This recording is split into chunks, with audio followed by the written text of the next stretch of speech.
Hello everyone, this is the Archfiend, and I want to address a question that always gets asked to me. Sometimes it's a statement, and just a number of people throw it my way when they're defending their little YouTube whores like iWhore and Shane Dawson and Sexy Phil and a bunch of other douchebags that I've picked apart on this website.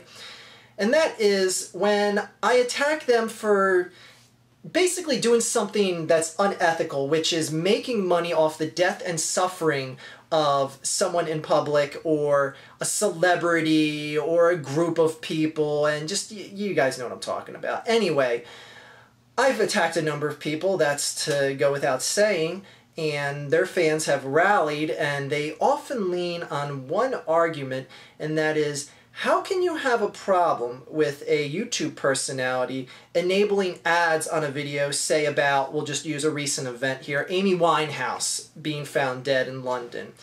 There's a number of YouTube partners that made a bunch of misleading title, misleading thumbnail videos, some of which say, you know, footage of Amy Winehouse found dead, click to see, and then it just ends up being someone talking to a camera, and you find out it's a YouTube partner with ads enabled, and there's a pre-roll ad, and by the time you figure all that out, they've already made money off of you.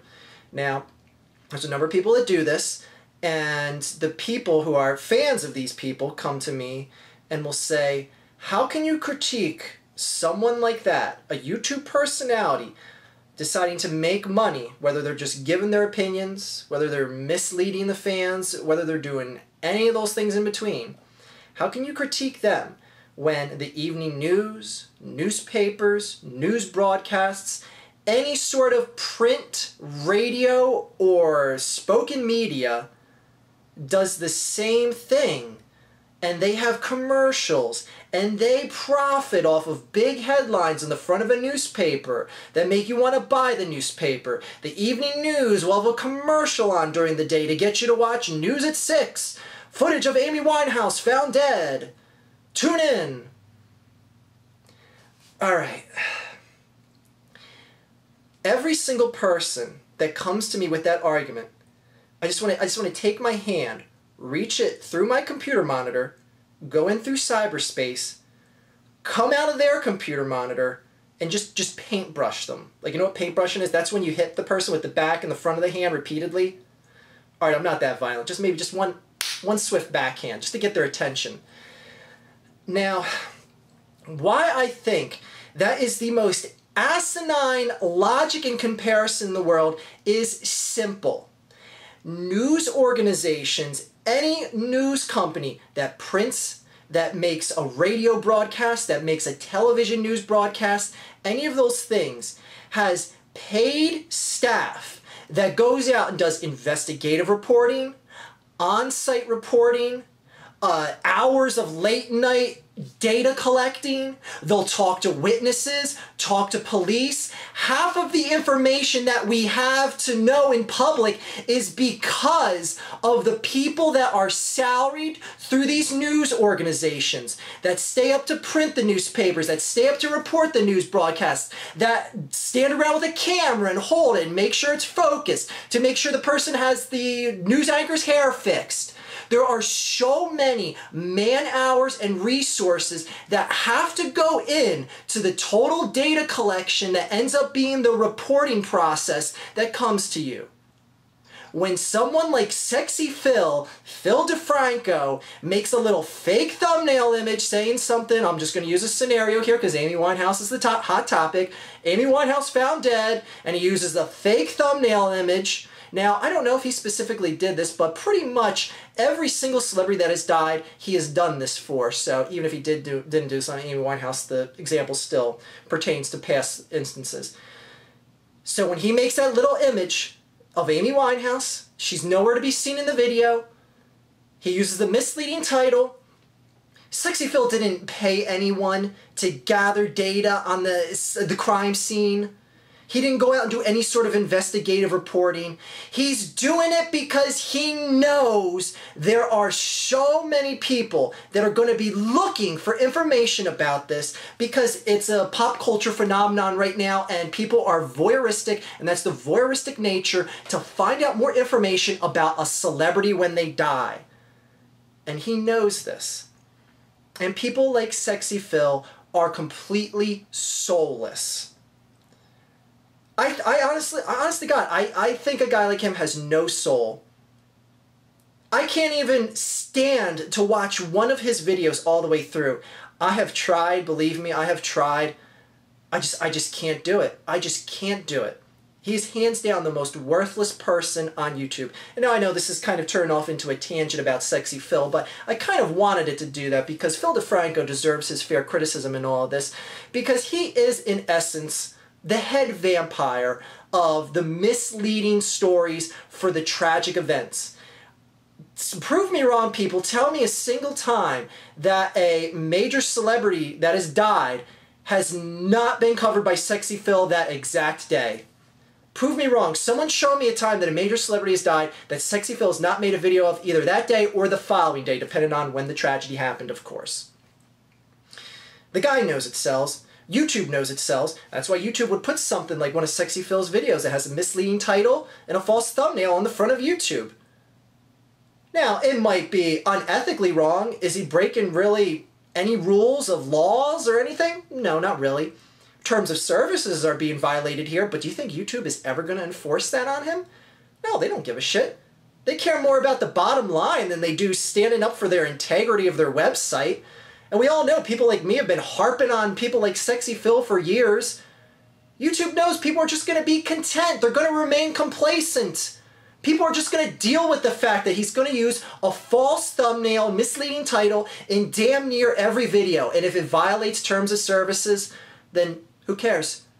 Who cares? Who's really going to give a shit?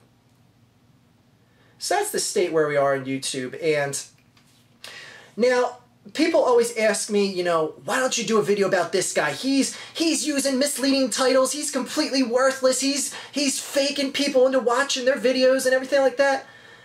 Well, you know what? If Phil DeFranco is the head vampire, everyone else is just someone wanting to be in the vampire clique. I don't consider anyone else that uses misleading titles and the fake thumbnails for these celebrity death videos or these just pop culture phenomenon videos. I don't consider them to be as worthless as Sexy Phil. You want to know what I consider them to be? Envious. That's the difference. They are envious because they see someone like Sexy Phil that has made it to the top echelon here of YouTube, who is making hundreds of thousands of dollars a year off of conning people, for lack of a better term. Yeah, he sits there, he gives his opinions, I turn on the camera, I give my opinions.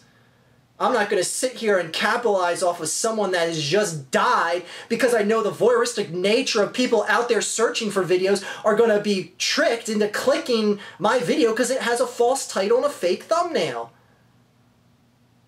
But someone like Sexy Phil has no problem. And I get it, people. I get it. And I know why other people do it. Because as Gordon Gekko said, greed is good. And everyone wants money. And it's people like Sexy Phil that just cannot get enough money. He has more than enough money he's making off of these videos. Does he need to honestly do a video about Amy Winehouse, about Brittany Murphy, about anyone who's popular that dies all of a sudden? Does he have to do that? And people are going to be like, well, Archfiend, what the hell? You made a video about Ryan Dunn when he died. And I didn't put a single damn ad on the video, and I have yet to see a dime from that video. Now, like I said, this is a matter of ethics, and if you don't have a problem with what someone like Phil DeFranco does, whatever, it's your choice. I ethically think he's a piece of total garbage, but that's a whole different issue. And people like it, then they like it. It's here to stay. And people are going to keep emulating his style because his style works. Now, it's the fact that these people, and that's the one part I never got, is like, how can people just like, go to sleep at night knowing they've just, made thousands of dollars off of, someone dying, off of someone that had, relatives and loved ones that cared about them very much, and you just said, hey, you know what, Amy Winehouse is dead, click here, and you made money off of that fact. Soulless assholes born every second in this world, I'll tell you. But then again, maybe some of the blame is on us because we're the ones searching for these videos. Not all of us, but a lot of us are. Because people like Sexy Phil, the shit that he shovels out, people eat it up. People eat it up and they wait for more. So I don't know, who the hell is more to blame here? The head vampires, or the people that are clicking the videos, or the people that are emulating these people? Who the hell knows?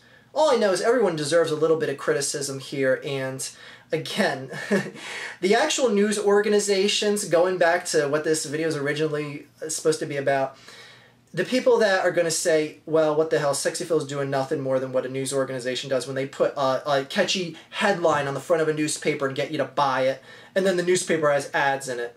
Again, those people are paying people to find out the information that gets reported to you.